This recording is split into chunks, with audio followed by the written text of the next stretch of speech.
Bagi sebagian umat Islam, saat ini menyandang nama Islam saja seperti tak cukup karena Anda akan segera ditanya, apa Islam Anda? Karena di luar sana ada banyak atribut Islam yang mengkotak-kotakan kaum muslim. Ada Islam liberal, ada Islam tradisional, ada Islam garis keras, ada Islam nasionalis, bahkan ada Islam impor. Bukankah Allah telah berfirman, sesungguhnya agama yang diridhoi di sisi Allah hanyalah Islam. Tiada berselisih orang-orang yang telah diberi Alkitab, kecuali sesudah datang pengetahuan kepada mereka. Karena kedengkian yang ada di antara mereka. Barang siapa yang kafir terhadap ayat-ayat Allah, maka sesungguhnya Allah sangat cepat hisabnya. Al-Quran Surah Ali Imran ayat 19. Ya, yang diridhai Allah adalah Islam. Titik. Dan itu sebenarnya cukup, tanpa perlu menambah atribut apa lagi. Anda Islam, maka Anda diridhoi. Dan ayat 19 surat Ali Imran yang tadi dibacakan kepada kita menegaskan bahwa perselisihan yang didasari kedengkian adalah faktor utama yang menghancurkan ahli kitab. Dan tidak ada jaminan faktor ini juga akan menjadi pemecah belah umat Islam. Jika mereka lebih sibuk membuat Islam versi lain yang menjadi identitas baru, yang menjadi keyakinan baru dan menjadi loyalitas baru. Dan pada akhirnya akan menggiring kita pada disintegrasi umat di tanah air yang kita cintai ini. Dan di tengah hiruk pikuk atribut Islam dan saling klaim kebenaran sesama umat Islam, muncullah nama Ahlus Sunnah atau lengkapnya Ahlus Sunnah wal Jamaah. Istilah yang cukup tua sebetulnya, tapi kembali populer karena klaim bahwa di antara semua Islam, Islam Ahlus Sunnah lah yang paling benar. Ahlus Sunnah lah yang paling murni, dan Ahlus Sunnah lah yang akan selamat. Inilah Khazanah episode Ahlus Sunnah wal Jamaah.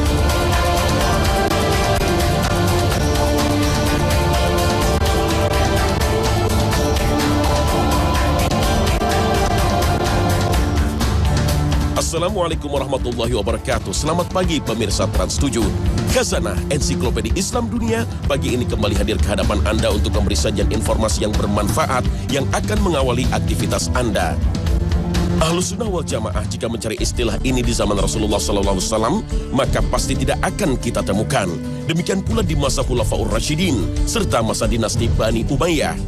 Istilah ini baru muncul di masa dinasti Abbasiyah dan mulai populer di pertengahan masa dinasti Abbasiyah. Istilah ini memang sengaja dipopulerkan oleh para ulama karena pada masa tersebut mulai berkembang berbagai paham yang menyimpang dari ajaran Islam. Dan penggunaan istilah Ahlus Sunnah sebetulnya untuk membedakan dan memberikan klarifikasi terhadap profil orang yang digunakan dalam periwayatan hadis. Karena memang tidak sembarang orang bisa dipercaya dalam periwayatan hadis. Oleh sebab itu para ulama merasa perlu untuk mengklarifikasi profil mereka karena kelompok dan aliran baru yang menyimpang ini tidak segan-segan berbohong dan berdusta untuk mempopulerkan paham dan aliran mereka. Tercatat orang yang menggunakan istilah Ahlus Sunnah pertama kalinya adalah seorang ulama tabi'in yang bernama Muhammad bin Sirin, wafat pada tahun 110 Hijriah, sebagaimana yang dituturkan oleh Imam Muslim dalam Muqaddimah kitab Sahihnya. Muhammad bin Sirin berkata, dulu mereka tidak mempertanyakan tentang profil mata rantai hadis, namun setelah terjadi fitnah, mereka mengatakan, sebutkanlah profil periwayatan kalian kepada kami. Kemudian ditunjukkanlah Ahlus Sunnah, lalu hadis mereka pun diambil. Ditunjukkan pula ahli bid'ah, lalu hadis mereka pun ditolak. Perselisihan politik, pertikaian antar aliran dan terbukanya akses seluas-luasnya dari peradaban lain menjadi pemicu timbulnya aliran dan pemahaman baru dalam memahami teks Al-Quran dan hadis. Tidak sedikit dari aliran baru ini yang aneh dan menyimpang dari pemahaman mainstream kaum muslimin, seperti yang dipahami sahabat Nabi, tabi'in, serta tabi'ut tabi'in. Aliran-aliran ini merambah berbagai aspek kehidupan kaum muslimin. Ada yang seputar akidah, ada yang seputar politik, atau ada yang merupakan gabungan dari keduanya. Sebut saja di antaranya kelompok Khawarij yang mengkafirkan pelaku dosa besar bahkan mentargetkan membunuh sahabat Nabi Khalifah Ali bin Abi Thalib, Muawiyah bin Abi Sufyan, dan Amru bin As. Karena menurut pemahaman versi Khawarij, mereka telah kafir karena menolak berhukum dengan hukum Allah. Selain Khawarij, ada lagi Mu'tazilah yang berkeyakinan Al-Quran adalah makhluk, bukan firman Allah Ta'ala. Paham ini demikian menjunjung tinggi rasionalitas yang kebablasan. Beberapa kelompok aliran yang menyimpang tak segan-segan memalsukan hadis Nabi untuk mendukung paham mereka. Bahkan ada juga kelompok yang menjadikan kebohongan merupakan prinsip utama dari alirannya. Inilah yang kemudian menjadi pemicu ucapan Ibnu Sirin di atas agar mempertanyakan setiap profil yang ada dalam mata rantai periwayatan hadis. Agar hadis Nabi tidak mengalami distorsi yang bisa dilakukan oleh kelompok-kelompok yang tidak bertanggung jawab. Kemudian selanjutnya penggunaan istilah Ahlus Sunnah dari klarifikasi dalam profil periwayatan sebuah hadis berkembang menjadi sebuah istilah untuk suatu model pemahaman yang benar, seperti yang dipahami sahabat Rasulullah SAW dan dua generasi terbaik berikutnya. Dan dalam perkembangan berikut, Ahlus Sunnah wal Jamaah disingkat menjadi Sunni yang kemudian kita kenal dengan Islam Sunni. Inilah Islam sesungguhnya yang berkembang di Indonesia. Ahlus Sunnah wal Jamaah berasal dari bahasa Arab yang jika dibedah maka akan terdapat 3 kata, yaitu ahlu, sunnah, dan jamaah. Ahlu berarti golongan atau kelompok, sedangkan sunnah adalah sesuatu yang bersumber dari Rasulullah SAW, dan kata jamaah adalah bersama-sama atau bersatu. Dengan demikian Ahlus Sunnah dapat dikatakan kelompok atau orang-orang yang mengikuti sunnah Nabi SAW dan menjaga kesatuan barisan kaum muslimin. Berdasarkan susunan kalimatnya, maka dapat dikatakan ada 2 ciri utama yang melekat pada Ahlus Sunnah, yaitu mengikuti Nabi Muhammad SAW dan menjaga persatuan. Perintah mengikuti Nabi Muhammad SAW satu paket dengan perintah taat kepada Allah Ta'ala. Bahkan syahadat yang merupakan persaksian akan keesaan Allah satu paket dengan pengakuan terhadap kerasulan Nabi Muhammad SAW. Sedangkan persatuan adalah karakter yang tidak bisa dilepaskan dari Ahlus Sunnah. Bersatu merupakan tuntutan dari sunnah. Bersatu adalah prinsip utama dalam Islam. Allah Ta'ala melarang kaum muslimin bercerai-berai. Dan janganlah kamu menyerupai orang-orang yang bercerai-berai dan berselisih sesudah datang keterangan yang jelas kepada mereka. Mereka itulah orang-orang yang mendapat siksa yang berat. Al-Quran Surah Ali Imran ayat 105. Bersatu dalam menjaga sunnah atau menjaga sunnah dalam persatuan. Demikianlah hakikat dari Ahlus Sunnah wal Jamaah. Tidak meninggalkan salah satunya, menegakkan sunnah untuk menjaga persatuan, bukan untuk memecah belah. Dan bersatu bukan sekedar bergerombol, berkumpul tanpa arah yang jelas, tapi bersatu di atas visi yang jelas, yaitu mengikuti Rasulullah SAW. Menelaah hadis atau ayat yang berkaitan dengan sifat-sifat Ahlus Sunnah, maka kita akan sampai pada kesimpulan bahwa Ahlus Sunnah wal Jamaah itu adalah Islam itu sendiri, dan Islam itu adalah Ahlus Sunnah. Jadi sebetulnya seluruh prinsip dan keyakinan yang melekat pada Islam, maka otomatis akan menjadi prinsip dan keyakinan dari Ahlus Sunnah wal Jamaah. Hanya saja karena di kemudian hari ada pihak-pihak yang membuat interpretasi yang menyimpang dari ajaran Islam dengan mengatasnamakan Islam, maka perlu ada garis demarkasi tegas yang menjelaskan prinsip Islam atau Ahlus Sunnah dalam persoalan tersebut. Berikut beberapa persoalan yang biasa dijadikan objek penyimpangan paham lain dan penjelasan paham Ahlus Sunnah dalam perkara tersebut. Pertama, tentang Al-Quranul Karim.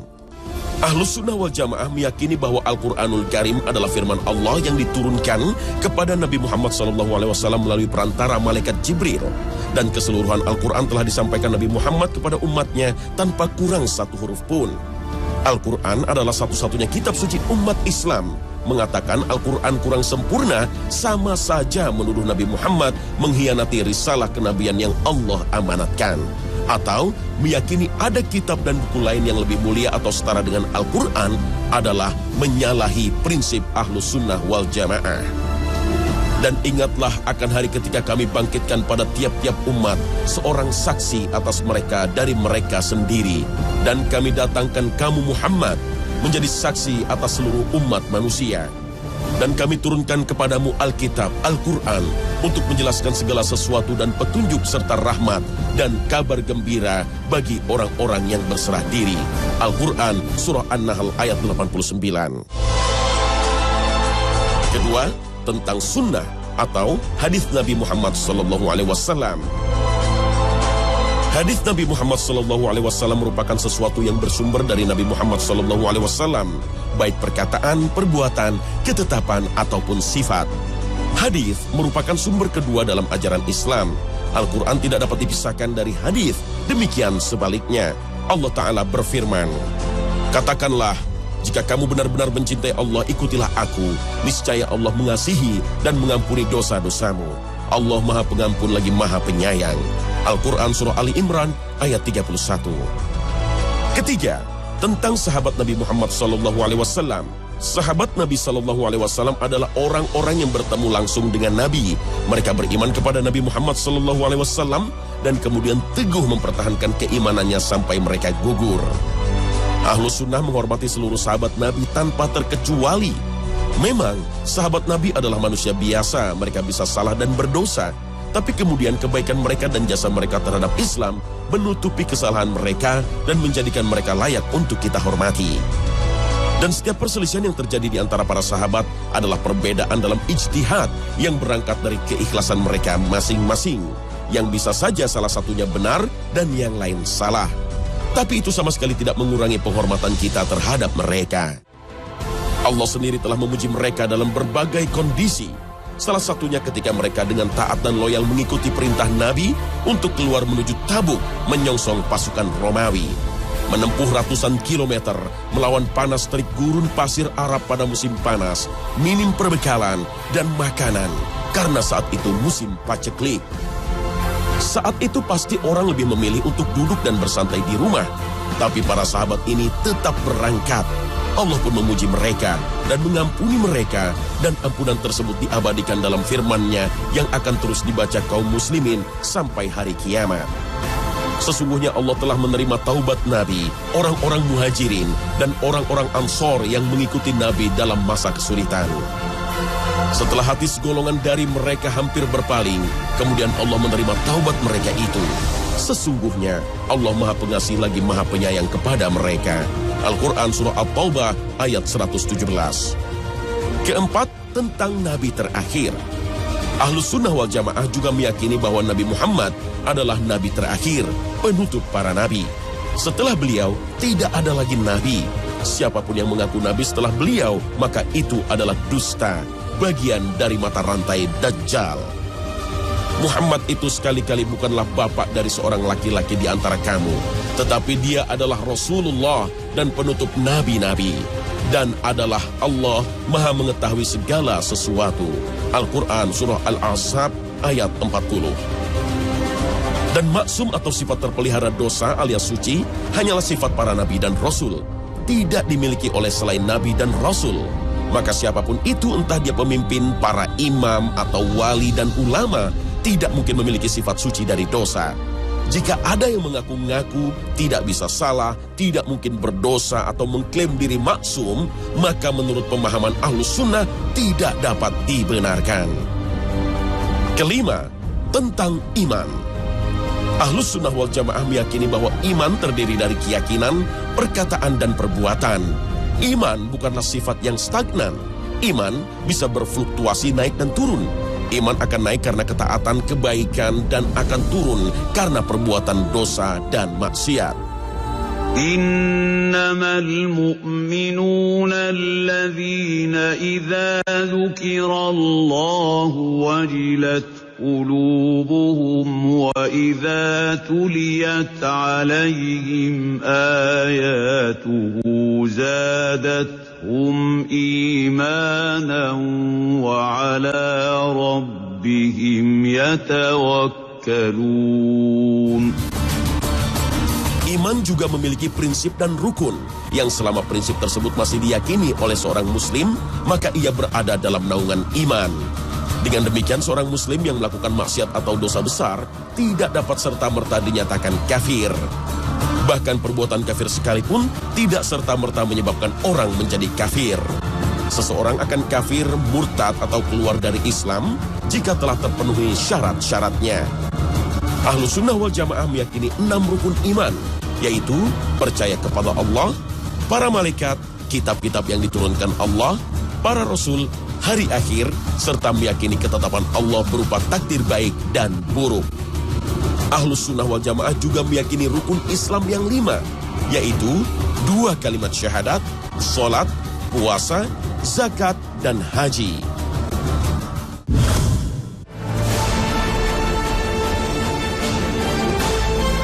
Dapat kita katakan bahwa Ahlus Sunnah adalah Islam itu sendiri, tak kurang dan tak lebih.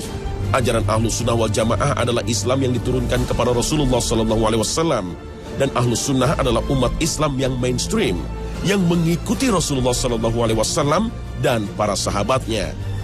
Mereka adalah umat yang selalu berjuang dan berdakwah menyebarkan Islam ke seluruh penjuru bumi dalam setiap masa, hingga akhirnya cahaya Islam bisa dirasakan di penjuru dunia.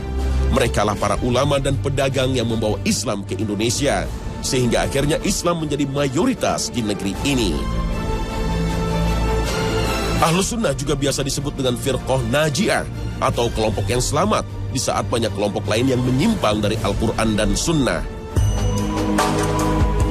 Merekalah kelompok yang tetap loyal kepada kebenaran di saat banyak orang-orang yang mengatasnamakan Islam melakukan penyimpangan. Ahlus Sunnah meski berada dalam berbagai ormas, berada dalam mazhab berbeda, mengaji pada guru yang berbeda, tapi mereka tetap loyal pada Islam yang satu. Islam yang bermuara pada Al-Quran dan Sunnah. Mereka tidak mengklaim kebenaran untuk kelompoknya, namun mereka berusaha untuk selalu setia membela kebenaran. Rasulullah SAW bersabda, Allah tidak akan membuat umat ini sepakat di atas kesesatan. Ikutilah mayoritas umat ini, karena yang menyelisihi mereka akan berada di neraka. Hadits riwayat Tirmizi dan Hakim. Ahlus Sunnah wal Jamaah sesuai namanya adalah kelompok yang selalu menjaga persatuan, tidak saling menyalahkan, tidak saling memvonis sesat sesama muslim. Bagi mereka, mengikuti sunnah adalah untuk berjamaah atau bersatu, bukan untuk berpecah belah. Dan sebaliknya, dengan mengikuti sunnah, maka Allah akan menyatukan hati mereka. Mereka tidak berpecah belah karena hal sepele, remeh, dan hal-hal yang memang masuk dalam ranah perbedaan pendapat. Ahlus Sunnah wal Jamaah bukanlah sekumpulan manusia suci yang tidak bisa berbuat salah.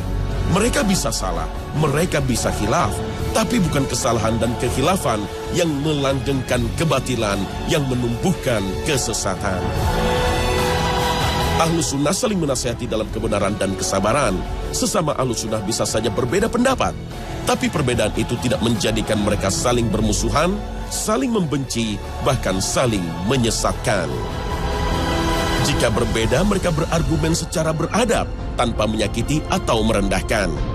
Ahlus Sunnah wal Jamaah inilah yang menjadi jalan para ulama yang lurus dan ikhlas dari dahulu hingga sekarang. Para ulama yang mencatatkan tinta emas dalam peradaban sejarah umat Islam dimulai dari generasi sahabat radhiyallahu anhum dan dilanjutkan oleh generasi berikutnya tabi'in dan berikutnya lagi tabi'ut tabi'in.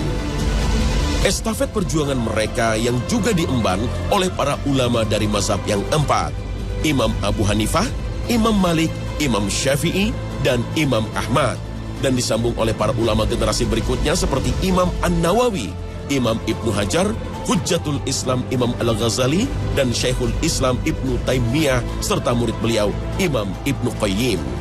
Dan di Indonesia perjuangan Ahlus Sunnah dilanjutkan oleh para wali, ulama, dan para pahlawan muslim. Kiai Haji Ahmad Dahlan, Kiai Haji Wahid Hashim, Buya Hamka, dan para ulama lainnya yang telah memperjuangkan jalan Ahlus Sunnah wal Jamaah. Semoga Allah merahmati mereka semua.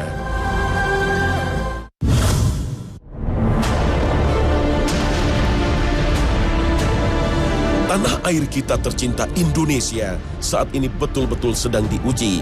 Bencana alam seperti tak henti-hentinya singgah di bumi Katulistiwa ini, mulai dari gunung meletus, banjir, gempa bumi, dan tanah longsor, seperti menjadi pemandangan yang tak pernah berhenti di layar televisi. Celakanya tidak saja bencana alam yang menimpa negeri mayoritas muslim ini, yang lebih berat lagi adalah bencana moral. Bencana moral telah menjadi penyebab utama keterpurukan bangsa ini. Selalu saja ada berita pejabat yang ditangkap Komisi Pemberantasan Korupsi, yang artinya korupsi masih menjadi penyakit kanker yang menggerogoti kemakmuran bangsa ini.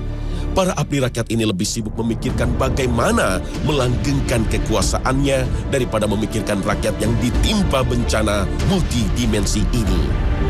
Sementara para pejabat sibuk dengan politik dan intriknya, generasi mudanya seakan hilang kendali. Mereka bingung, siapa lagi yang harus dijadikan teladan? Gemerlap dunia hedonisme menjadikan mereka mencari kesenangan instan. Akibatnya angka-angka statistik perangai negatif remaja meningkat tajam. Sungguh mengkhawatirkan. Tentu dalam kamus umat Islam tidak ada kata putus asa. Islam mengajarkan putus asa adalah dosa besar yang mesti dijauhi. Allah berfirman, "Katakanlah hai hamba-hambaku yang melampaui batas terhadap diri mereka sendiri. Janganlah kamu berputus asa dari rahmat Allah. Sesungguhnya Allah mengampuni dosa-dosa semuanya. Sesungguhnya dialah yang maha pengampun lagi maha penyayang." Al-Quran Surah Az-Zumar ayat 53. Indonesia adalah negeri dengan penduduk muslim terbesar, yang artinya potensi terbesar Indonesia ada pada umat Islam. Dan mayoritas umat Islam Indonesia adalah Ahlus Sunnah wal Jamaah. Dengan begitu tidak berlebihan kiranya kalau kita katakan bahwa bersatunya Ahlus Sunnah wal Jamaah merupakan kebangkitan Indonesia. Tentu perubahan itu tidak turun begitu saja dari langit. Janji Allah tidak datang cuma-cuma. Ada banyak prasyarat yang harus kita penuhi sebelum kemudian Allah merealisasikan janjinya. Di antara prasyarat itu adalah agar kita benar-benar merealisasikan ajaran-ajaran Ahlus Sunnah dalam keseharian. Dan di antara prasyarat itu juga adalah agar kita umat Islam Ahlus Sunnah betul-betul bersatu. Perpecahan, pertikaian hanya akan melemahkan umat. Tidak perlu sibuk dengan klaim paling benar atau paling sesuai sunnah. Tetaplah berkarya sesuai dengan tuntunan Allah dan Rasul-Nya. Beda organisasi, beda lembaga, beda pengajian, beda majelis taklim, bukan alasan untuk berpecah belah. Tapi, ia adalah alasan untuk saling bersinergi dan bekerja sama. Perbedaan pendapat tidak mungkin bisa dihilangkan. Diskusikan dengan hangat dan penuh keakraban.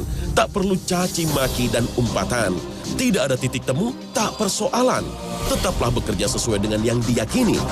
Jika ijtihad sudah dilakukan dalam koridor yang benar, maka insya Allah tetap Allah beri ganjaran. Berhentilah jadi buih di lautan. Berhentilah jadi wayang yang didalangi pihak lain. Mari bekerja sama mewujudkan rahmat Allah untuk bumi tercinta Indonesia.